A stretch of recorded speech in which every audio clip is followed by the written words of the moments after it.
I'd like to preface this with something. About 6 months ago, my pilot from World War II and the two gunners, myself and a guy by the name of Dance, got together in Washington, and we talked about World War II. There was not one single point that we could agree upon. So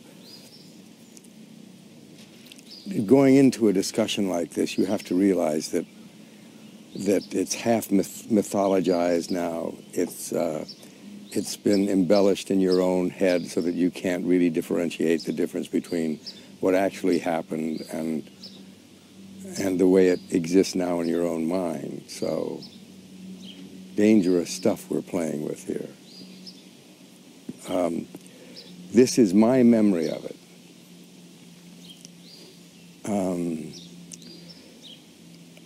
I would guess 18 months or so before the picture actually was cast and began shooting, a fellow by the name of Goldman came to Tucson, Arizona, where I was shooting a film, and we talked there about this script for 6 or 7 evenings over dinner. And then he disappeared, and I never heard anything from him. And then I got a call from Steve McQueen, and he said, "Can you come over to my house? I got the flu." And I said, "Sure." And he said, "There's this script I'd like you to read." And there it was, Butch Cassidy. And I said, "That's funny, I've seen this script." In fact, I remember working on it. And so I took it home and read it, and of course it was wonderful. And I called McQueen up and I said, "How much are they asking for it?" And he said, $350,000. I said, "You put in 200,000 and I'll put in 200,000 and we'll buy it this afternoon." And he said, "I can't do that." I said, "Why not?" He said, "Well, there's this guy that's involved and he's an agent and he would have to leave his job, and he won't leave his job until he knows that he will be the producer." I said, "Fine." That was a Thursday or a Friday. Well, it was sold over the weekend to neither one of us. And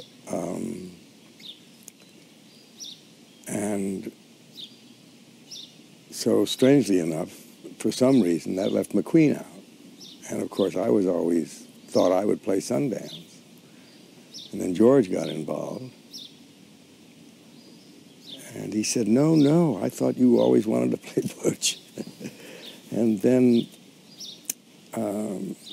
another important ingredient, and George will dispute this, and probably has evidence, but it was in my memory that Joanne was the one that suggested Redford for the part originally. But that's what I say. No one knows anymore. But I certainly do remember George's firm, unerring eye on the whole proceedings. He is truly a director in the best sense. When you're cooking, he leaves you alone. When you get in trouble, which is where most directors falter, when you get in trouble, he's the guy that comes in and points you in the right direction. And that, believe me, is very unusual. We had 2 weeks of rehearsal, and I think they went very well. And on the first day of shooting, we shot the railroad car scene. And George says, "Something has happened between rehearsal and shooting, and what you're doing now is not what you were doing when we came here." I said, "What is that, George?" And I remember him saying, "You're trying to be funny, and you weren't doing that in rehearsal."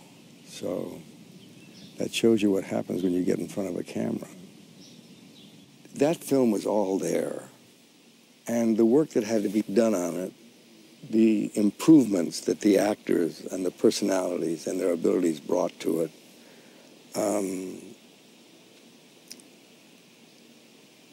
was negligible. We didn't have to change much. There were no lines, no scenes that didn't work. I think George had done all of that before we got in front of the camera. And so you don't take as much credit for that, or at least I don't. You might pat yourself more on the back if you'd taken something that was really bad and made it almost good, simply because you started with less and you had to invent more. That film would have been, with different actors in it, probably could have been pretty much the same film, so long as George had been at the helm of it. For a thing like that to work, you really need two charitable actors who have enough sense to give the other one the stage when it's the other person's turn. I think other good actors would have found maybe a little different chemistry, but that would have worked as well too, because George would have found a way to use that chemistry, whatever it was, to the benefit of the film.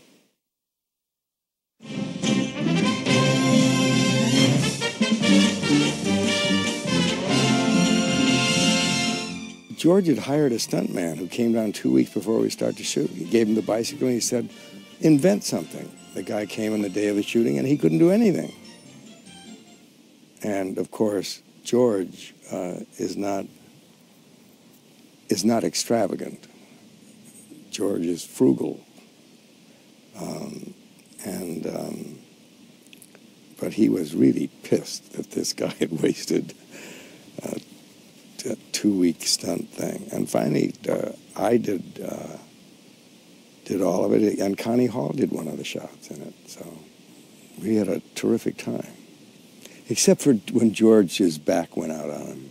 I came around a corner, and there was George trying to claw his way up the side of a ledge. I said, what the hell are you doing? He said, my back, it's out. I got to get I got to hang. I said, hang? And he was trying to get a finger hold on some things so he could take the weight off of his feet. He said, get me over to the tree. And so I turned him around and I got him, and I had my face right into his belly and carried him over to the tree, and he hung. He said, hang from my waist and put some weight on it. And these guys in the crew kept walking by and saying, boy, I wonder what that's all about. There's no saying lying around someplace. Nostalgia ain't what it used to be, but it is. And I'm nostalgic for those days when people shot films. They made films. Now they shoot budgets, they shoot schedules, they shoot somebody's bonus, they shoot a release date. But that film was shot, and that's maybe one of the reasons why it worked. I mean, even to the point where there was a lot of pressure at the end for George to hurry up the distribution, because some southern distributor said that if he got the film earlier, that he could get $1.1 million out of Texas, Oklahoma, and Arizona. But George was living up over in somebody's dressing room so that he wouldn't waste the 20 minutes driving back and forth to work. I mean, he was in the cutting room 12 and 13 and 14 hours a day, and they wanted to release it at 90% of its potential to make a date. And I must say Zanuck was dragged kicking and screaming, but he finally created an umbrella under which George could hide and not get diverted. I think that carries over time somehow. I suspect it has something to do with delight, the delight of the filmmakers while they were making it. And that's what the film is really about, is delight. All the ingredients have to work. The script has to work, the actors obviously have to work. The camaraderie of it has to be contagious.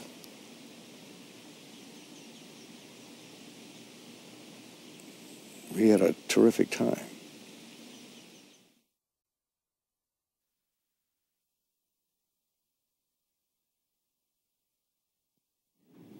It was 1967, and the script floated around and somehow came to me with not much chance. The agency, I wasn't that well known at the time, and the agency thought that I'd be very right for it. I read it, and it seemed like a commercial piece, if you could make that determination then. But I can't remember how it really came to me, other than just floated around and came to me, but I was told almost straight away that, as right as it was for me, that was a long shot because they wanted stars. I was aware that there were a lot of people fighting for me, and I was certainly very moved by that. The studio didn't want me. It was 20th Century Fox, and they wanted 2 stars. I think they wanted Steve McQueen at that time and Paul. And I guess the beauty of the story, and to my fortune, Paul and the writer, and George in particular. George is the one that went to the mat for it. He said, look, it's my movie. I'm the director. And finally, as I understood it, they just kept beating him up, and he beat them up, and they kept forcing him to look at other actors. And they ran out of other actors. I didn't feel in rehearsal that anything special was happening, but I never do. Also, I was too young. At the time, I was only 30 years old, and it was a new experience. It was the first real big film. And I was so much into it as an actor. I was so much into the process of acting and rehearsing that I wasn't able to step aside like maybe the writer could, or even the director, or maybe even Paul, and say, gee, this feels this way or that way. I was too much in the process of developing the character and developing a connection with Paul. Sure, I knew it was a big thing because it was a big movie. It was advertised as a big movie. It was to be changed a fair amount from the movie that I read. The movie that I read did not really have the depth that George brought to it. It was quite jokey. And it was always anachronistic, but that didn't bother me. But I mean, it bothered some critics, but it didn't bother me. But George is the one that really gave it a kind of dimension and breadth by opening it up. It wasn't quite so much jokes back and forth. You know, he created space for behavior and for character development that I think is what really gave the film that extra lift. My admiration for George Roy Hill. I mean, this guy really had, first of all, he was just perverse enough to make it an interesting experience. I appreciated that. He was wily and wicked and full of surprises and enjoyed being surprised back, so that made it lively and I liked it. But beyond that, George had such discipline for the work. I mean, he knew exactly what he wanted to do. He was totally prepared. He has no fat in his films, and I learned a lot from that. He really understands the importance of story.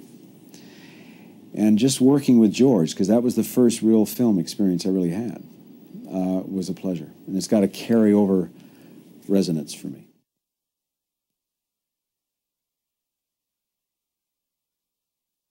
Lulu Bettinson. Lulu Bettinson came on the set, Butch's sister. She came on the set, and she looked at the situation. She said, okay, she had kind of a squinty eye. The great thing about Lulu, she lived down this little town called Circleville, and she drove over the pass, so to speak, to see us filming in St. George. And she was all tickled to see the horses and the cowboys and everything, but she didn't know what to expect, because how can you tell looking at just a scene being shot? And it was the scene where Harvey Logan gets kicked in the balls by Paul. And so she saw that, and she said, well, is this what the movie's going to be like, you know?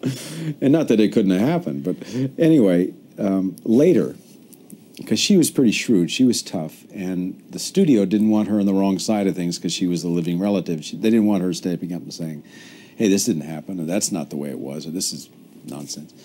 So they were trying to buy her.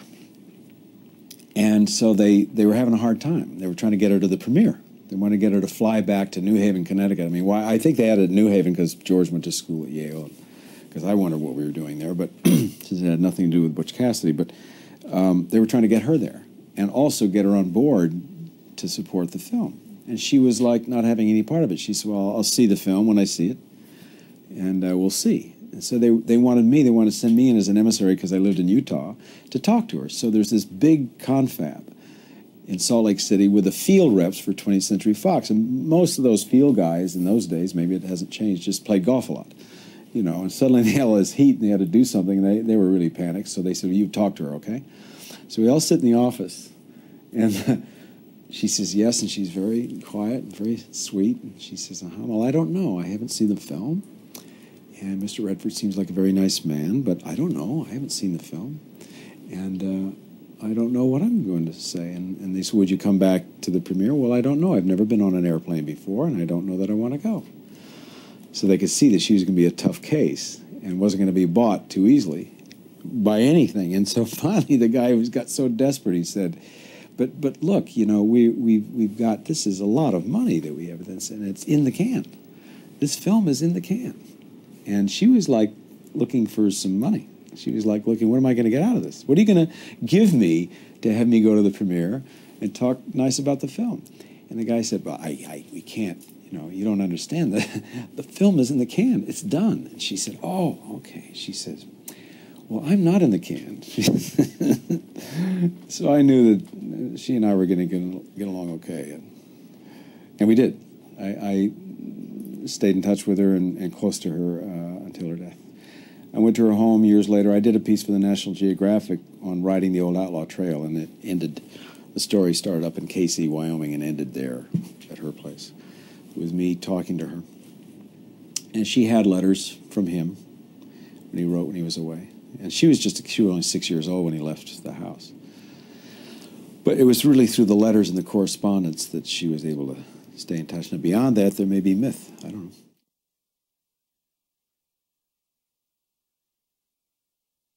I like to play practical jokes with people, and I've played some pretty good ones. But that, by far, I would have to say is I had the most with them. I mean, it was brilliant. It was absolutely brilliant. Because I suddenly realized I'd been completely had over 2 months. 2 months of strategy and 2 months of total sandbag, complete. You just had to love it. I mean, you just had to appreciate it. But there I was, and I thought, well, now wouldn't this be great if I could win? That would make it the best of all. Well, I almost did. This film was the most fun. I mean, I remember saying at one time, well, I almost felt guilty getting paid for it. It's not quite true. I did have a good time, and working with Paul was great.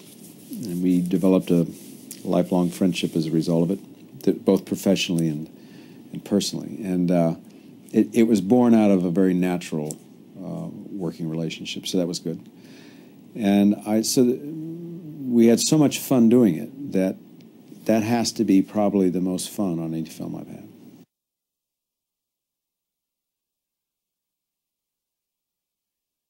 I remember Bill Goldman calling me at the time and just being devastated. And he said, I don't believe these sons of bitches. I don't believe these. And then George was even worse. And they took the attitude, the hell with it.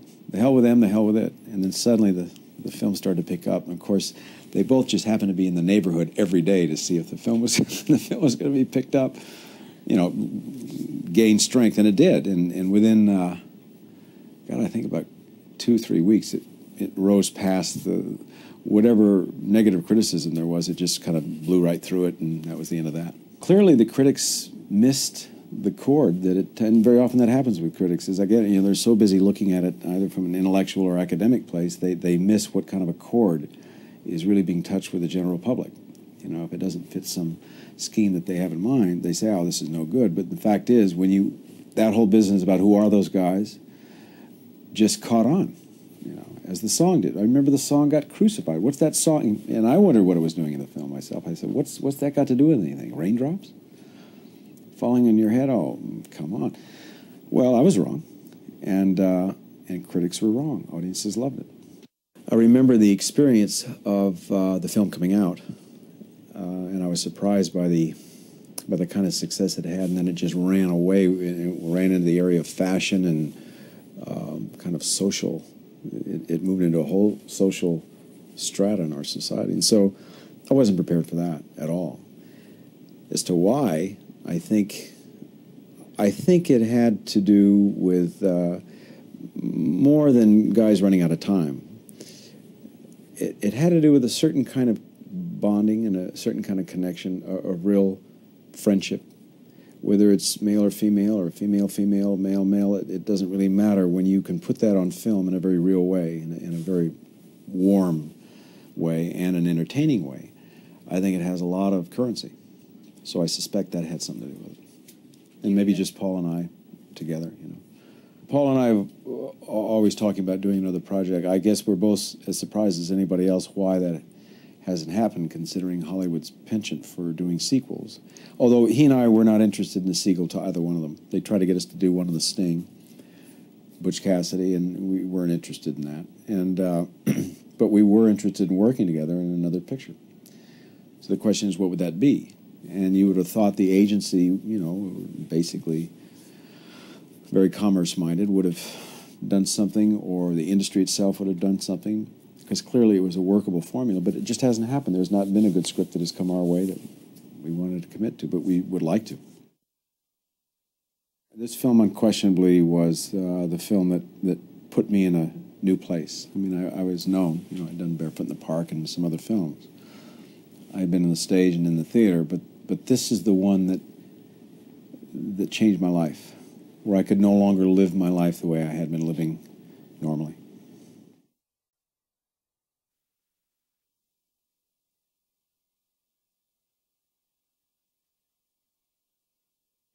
I got to be the straight man. Every comedy, you know, you have to have the straight guy. It's very important, and that really was sort of Etta's part in that. It was frustrating for me. I mean, you know, when everybody's laughing, you want people to laugh at you too, or with you, I guess. And so in a way, it was sort of hard when they had these great lines, and, you know, but it was part of the makeup of the whole thing. I believe that it was a good piece of material to begin with, that it had a beginning, a middle, and an end, that it had the elements, that it had humor, it had romance, it had tragedy, it had everything in a very nice meld. It had 3 extremely likable characters. It was beautifully photographed. It was extremely well directed.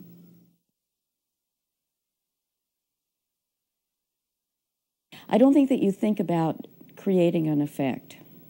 I think that you have to take a scene, and you have to do it as honestly as you can, given what you have to deal with. You do whatever you have to do, and you hope that it has the effect that you want. And that was what was aimed for in that scene. We totally wanted the audience to be totally surprised at the end of that scene. We wanted them to think that something, I'll say, bad was going to happen. I mean, here's a man with a gun, you know, he's making this girl undress. I mean, is he going to kill her? Is he going to rape her? What's really going to happen? And it had to be totally serious until that very end line. Goldman had said that Etta, you know, that there was always a surprise, but there was a surprise with every character. You know, I mean, every character, there was something that was a little bit different. You know, the most romantic scene that I have is with Butch, and yet I'm Sundance's girlfriend. Sundance, who is supposedly the killer, you know, is afraid, you know, can't swim, you know, and is afraid to jump off the cliff at that moment. So it was a very nice meld of taking these characters, and there were surprises in all of them. And what makes, you know, if we all had sort of the exact formula of what made something appeal to the audiences, you know, we'd all be making great movies all the time.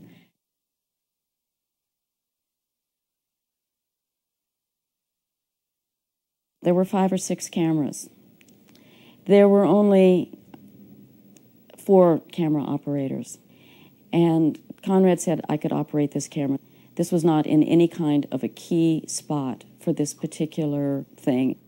It was an Aeroflex on a McConnell head. I mean, you know, I was just panning across. I had this fantasy of becoming the first woman in the camera union or something, because there weren't any women at that particular moment in time.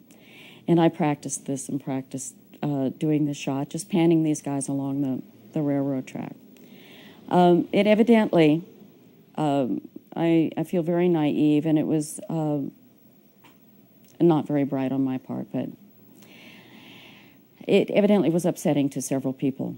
One of them was the director, who chose not to say anything until after the fact to anybody. And another was, I think, the stuntmen that were riding along the railroad tracks. And I think also some camera operators. They rolled the cameras. I did the shot. And it was the last shot of the day. The set, you know, the set was wrapped. And George Roy Hill, who I guess had observed all of this going on and had chose to sit by the camera that I was operating and was absolutely furious, only I didn't really realize it at that moment. And he said, I want to talk to you when we get back to the motel. And the end result was that I was banned from the set, except for when I was working. And it was very devastating to me.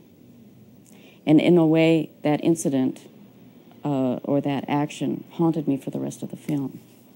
But I think it's in perspective now.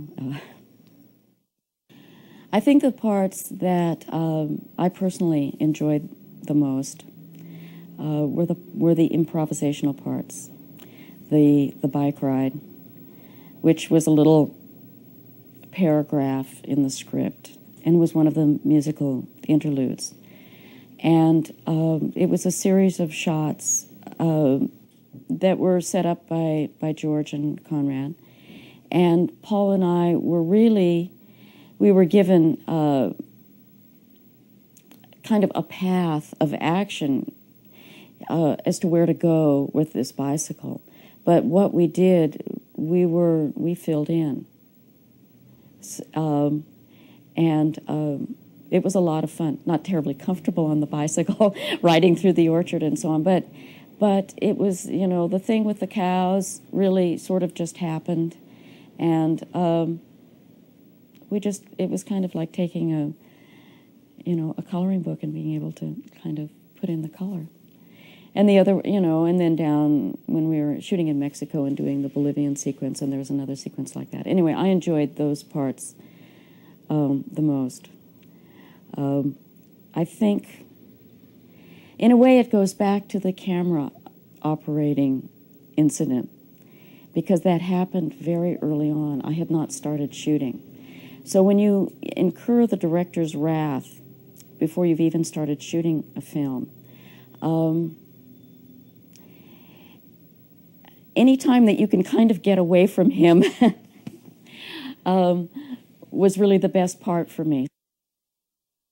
The progression from rehearsals to filming to end product is always surprising. The rehearsals on this particular film, we were sitting around a table, we'd read a bit, we'd talk a lot about whatever was going on, or it would be described what the set was going to look like, or where we were going to be, or something like that. It was rather flat. You get to the filming part of it, and it becomes more. There's more dimension to it.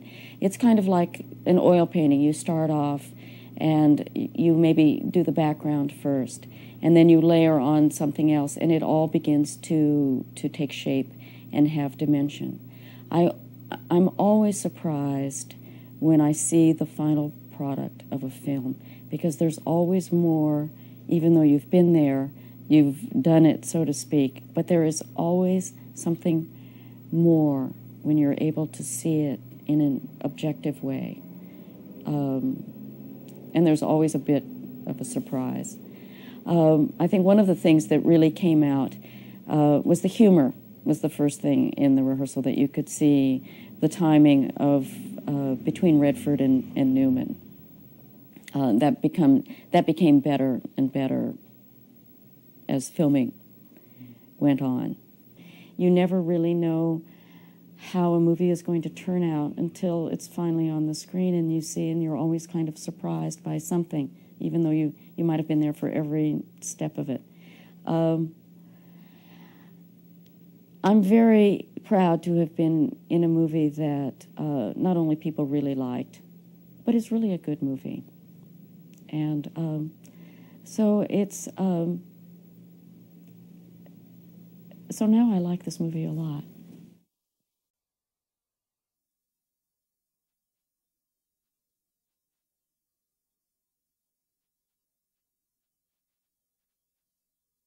One of the reasons I didn't write it as a novel, because I've been a novelist for 10 years before I became a screenwriter, I didn't want to do that kind of research. I don't like horses. I didn't want to know what you'd feed a horse. It's so easy, basically, just say they mount up and ride off, rather than talking about how you saddle a horse and all that shit. So I never wanted to write as a novel. I just basically, one of the things about it is that other technicians take care of that stuff. I had no idea it would be a movie, you understand, when I wrote it. I'd never written an original screenplay before, and there was a pressure. I was teaching at Princeton. It was I can't think of the year, 67, 68, I guess, and I wrote it over Christmas vacation in my office at Princeton University. I was teaching only that 1 year, and then it went out and it was turned down by everybody.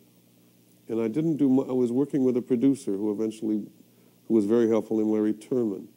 And then I did a rewrite that didn't have much change, and everybody wanted it, and then Fox bought it. It was originally called The Sundance Kid and Butch Cassidy, which I liked better. And when Newman took the other part, the title shifted.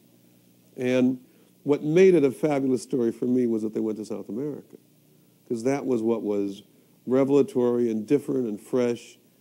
And they didn't stand and fight, and they ran away. I mean, it was tricky for me because I'm aware there's a 27-minute chase in the middle, and that's only there to try and to justify why they went away, because I wanted the audience to want them to go away, because in those days that was radical. John Wayne didn't do that. Gary Cooper did not run. He stood and he fought, and no matter what the odds were, he did that because that's what brave men did. And so Butch, in a sense, did a miraculous thing. In real life, as you probably know, there was a super posse that Harriman got. They never chased them, because the minute Butch heard about the super posse and who was on it, he got the hell out, because he had no chance against those people. I still love the story. I still find them, they're a captivating, Cassidy was a fascinating figure. I mean, we really don't know much about the Sundance Kid, except he was born in New Jersey. And his name was Harry Longbaugh, and he was apparently miraculous with a gun. And we know that Etta Place, we have pictures of Etta Place, and she was beautiful. And I choose to think she was a school teacher and not a whore, which a lot of people think, because it was such a tough life out there. I just don't think anybody that stunningly pretty could have lived as a whore. The most skillful screenwriting I've ever done in my life was the character of Etta, because I hate women in action movies because they can't do anything except for Sigourney Weaver and Alien. And she didn't happen at that point. So what I did with Etta very consciously, every scene she's in, she gives a surprise. She's the girlfriend, not the school teacher. She knows who the super posse is. She speaks Spanish. She teaches them the language. She's leaving because they're going to die. Everything she does, she's never there saying, oh, be careful. She's basically in it, and that was hard. Giving her a surprise each time was hard, and that was very conscious.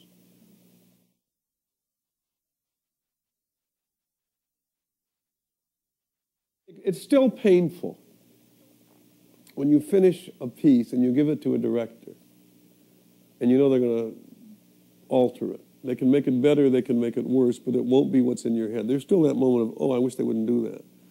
But that's just that's like a woman having a baby or something. There's a sadness as well as a joy. I mean, George happened to be a proper director for that material. And did wonderful work with it. But very few guys today can do that. Very few people can do action and comedy. George was good at comedy. George was an actor. And George was a very successful Broadway director and television director before he got into it. And so George's inclination is always, George, for example, I don't think George ever fired a writer. I mean, once he made that choice, he would stay with that writer. And also, he always felt his job was to make the script work. And a lot of guys can't do that.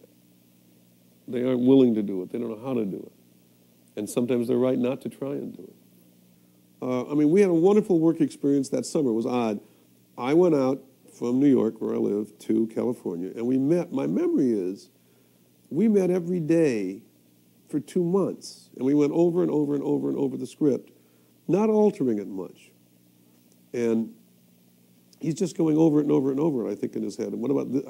What does this seem like? It's a wonderful experience that you almost never get, talking with someone, going over and over and over the script till the director gets it in his head. Because one of the reasons movies fuck up is because I'm writing apples and you're directing oranges. And no one told us that. It's not out of malice often. It's just because we never said, oh, this scene was meant to be funny. I didn't get that. And the basic problem we all have with Butch, forget if it would work, but I mean, that's obviously always the problem. But was it too funny so you wouldn't give a shit about them when they die? And that was always the balance. It's always when you're dealing with comedy and drama, finding the proper balance is brutal. That's always the hardest thing.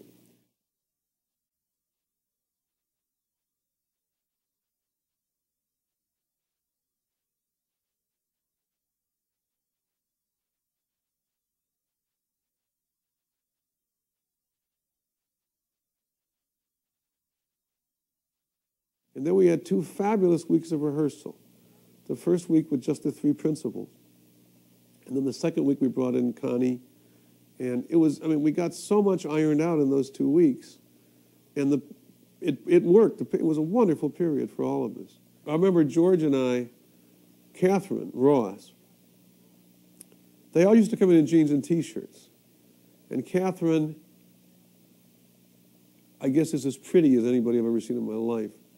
And Redford's nice looking, and Newman's amazing looking. And I remember George and I, at the end of rehearsal, we would say, we feel so ugly. Because there were just the 5 of us in this huge room. And the script person, the script guy was there. But it was just, these wonderful looking human beings.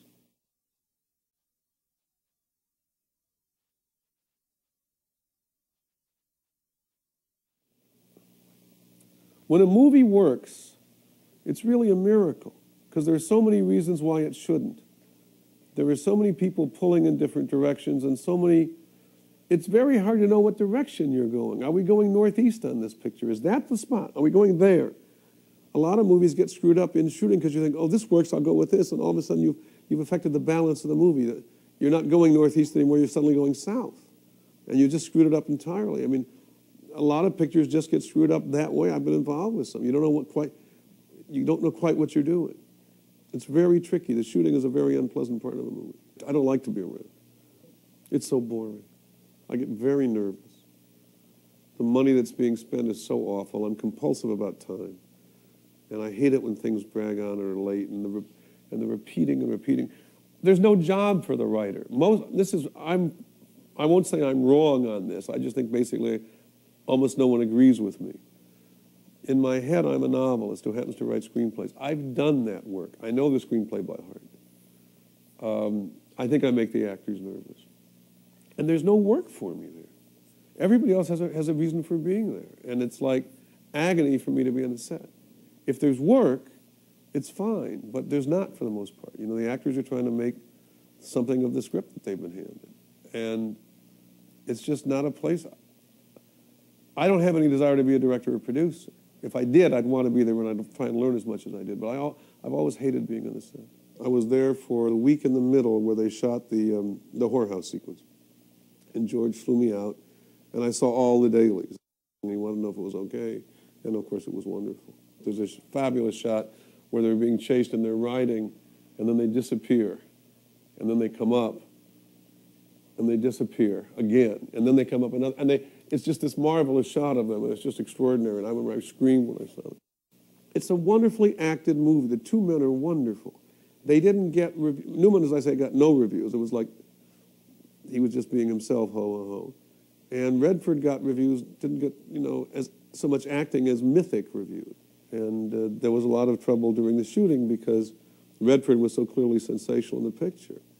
And a lot of the Newman people said, don't give him so many close-ups. And Newman could not. Newman was thrilled. He's one of those people who, a lot of actors want to be surrounded by bad actors. But Newman always liked having wonderful actors around him because he knew they made him better.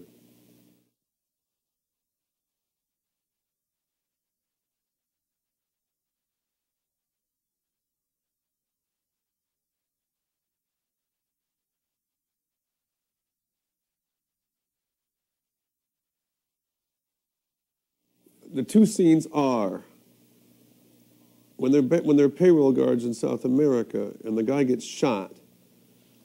They have a scene. They're hiding behind a rock, and the Mexican bandits are shooting at them. And they have a scene about what are they doing there. And the other scene was a scene where Etta leaves, and that's a long scene where they're in a tent watching a movie, and that must be 4 minutes, and it ends with them watching themselves getting killed in this 1911 two-reeler, and Etta moving away, and then back to them and back to her. And I mean, it's about their dying, and also it's about legends. And both the introspection scene by the rock, and the scene when she leaves were essentially because we're dealing with legendary people, and they're different from the rest of us. And how did they get that way? And what do they know about what they were doing? All that stuff.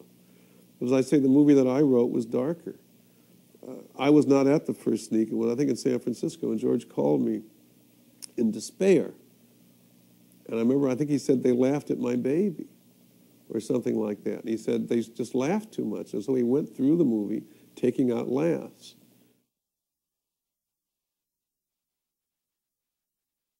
We're talking about a movie that's 25 years old, and I would guess in 25 more years it will be just as valid as it is now, however valid that is. And I have no idea why. I mean, I remember it was such a strange hit, and it had such an impact on kids in the late 60s and 70s, early 70s. I remember there was a whole theory at the time that it was about the Vietnam War, that the super posse was the government and Lyndon Johnson coming to get you and Richard Nixon, and that Butch and Sundance were these people trying. And I have no, I was staggered when I heard that theory, but I heard it from a lot of people. No one has any idea why it's popular. Except the reviews were so terrible, and we thought it was a flop. And, well, the reviews were awful in New York. There wasn't one review that you could reprint in its entirety. And Pauline Kael, who was a person who wrote for the New Yorker, I remember her review was entitled The Bottom of the Pit. And the reviews were just uniformly bad. Some of them were like 2.5 stars, that kind of thing, out of 4, or maybe 3 stars out of 4.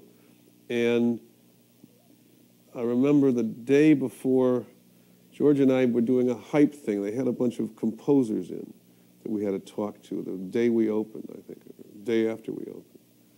And it was a shitty, rainy day, and I remember they were asking George questions like, did Burt Bacharach intentionally steal the score from Fellini something or other? It was just awful. Then we walked over to the theater. It was playing at the Sutton and on 57th Street. And we walked over, and we said, should we go in? And the manager was happily smiling. And he said, business is wonderful, and the audience loved it. And we said, how's it doing on Broadway? He said, I don't know, I'll find out. And he said, it's doing wonderfully there, too. And then it was raining, it was drizzling, and George had an office at 57th, and I went uptown, he went downtown. And I remember one of us said to the other, maybe it's not a disaster. And that was how we thought of it. I never saw it. We had one big sneak in New York, months and months, like 1,500 people. And it died. It was all business people, and it just lay there because all anybody was wondering was it going to do any business? And I never saw the movie for like 7 years until it was reissued. It was so horrible watching it that one time. So I've only seen it really twice. And then I saw it was like Gilbert and Sullivan the second time because it had become part of the culture. And all the kids knew the lines, and everybody was saying the lines before the audience did, and it was terrific.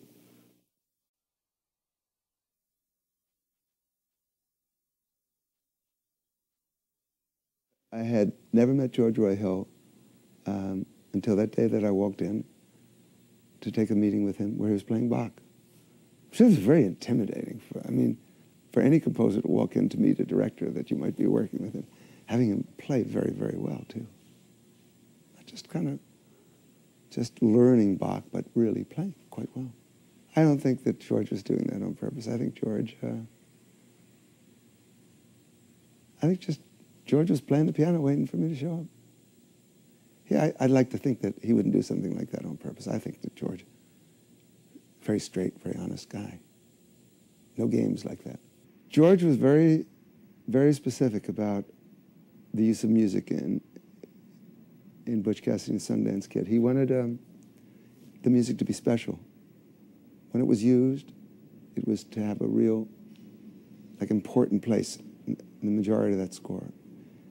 It wasn't to be filler music. It wasn't to be to help the story along. It was of course it helps the story along if it's right, but it was to be, have importance, like the bicycle sequence, like the trip to South America, that whole montage. The theme for the bicycle sequence was a piece of music that I just kept watching that scene on my Moviola machine, and I got this theme. I thought it could be maybe a song. I didn't know how oppositional George would be about a song there. He was a little bit. But we wrote it, Hal David and myself wrote it, and I explained to him that it would go as far and then it could become an instrumental take-off variation departure on the melody. And he kind of went into it, I don't think 100%, but I think he did get to see and appreciate that. That was very dangerous. It was a very dangerous call on George's part, my part. Could have been very disruptive for that picture if it didn't work. But it worked. It was beautiful. It was a great story, great picture, great screenplay, great directed, great performances, and I think I wrote a pretty good score.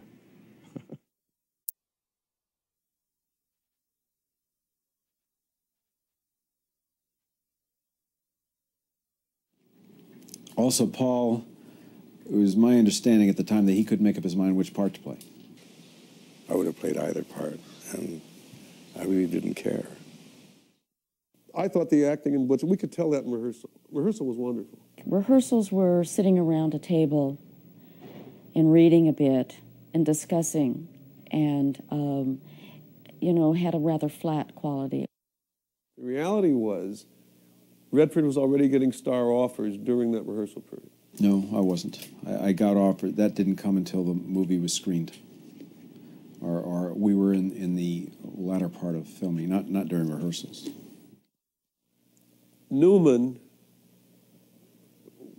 was bothered by the scene when they see themselves in a movie, and he said, I'm going to do it leaning against the tent wall, by which he meant he wanted it not to be in the scene. Really? I'd rather think of myself as a little soldier, Go over there, okay, boss. I was not at the first sneak. It was, I think, in San Francisco, and George called me in despair. And I remember, I think he said they laughed at my baby. People went wild. They went nuts. It was a great, great feeling. The applause was unbelievable at the beginning, unbelievable under the credits. And they loved the bicycle sequence. I just felt so great when I came out.